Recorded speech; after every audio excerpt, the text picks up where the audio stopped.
Chaque année en France, de nombreuses personnes se retrouvent sous l'emprise d'un pervers narcissique. Ces derniers sont victimes d'un trouble de la personnalité pouvant être complexe à découvrir.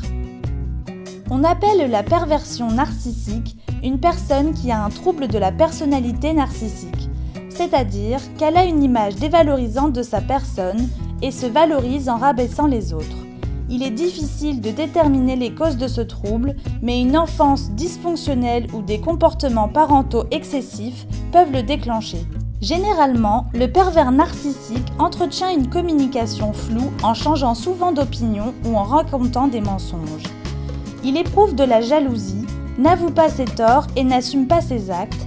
Il est en quête continuelle de succès et de reconnaissance. Il peut présenter plusieurs visages et n'est pas conscient du mal qu'il provoque. Il sait cependant l'influence qu'il exerce sur autrui. Une victime d'un pervers narcissique ressent généralement de la culpabilité, se sent dévalorisée et plus elle-même. Elle sent aussi qu'elle doit faire attention à tout ce qu'elle dit et fait pour ne pas le contrarier. Il est difficile de faire raisonner ou changer un pervers narcissique du fait de son sentiment de toute puissance.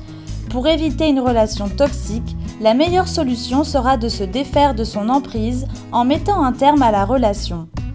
Il est possible également d'utiliser la technique de la contre-manipulation, c'est-à-dire employer des phrases courtes et floues et faire preuve d'humour et d'ironie. L'objectif est de montrer qu'il n'a pas d'emprise sur vous. Il est difficile de soigner ce trouble de la personnalité car les personnes touchées ne pensent pas être atteintes. Il existe cependant différentes psychothérapies permettant d'aider à prendre conscience des choses et réaliser un travail sur elles-mêmes.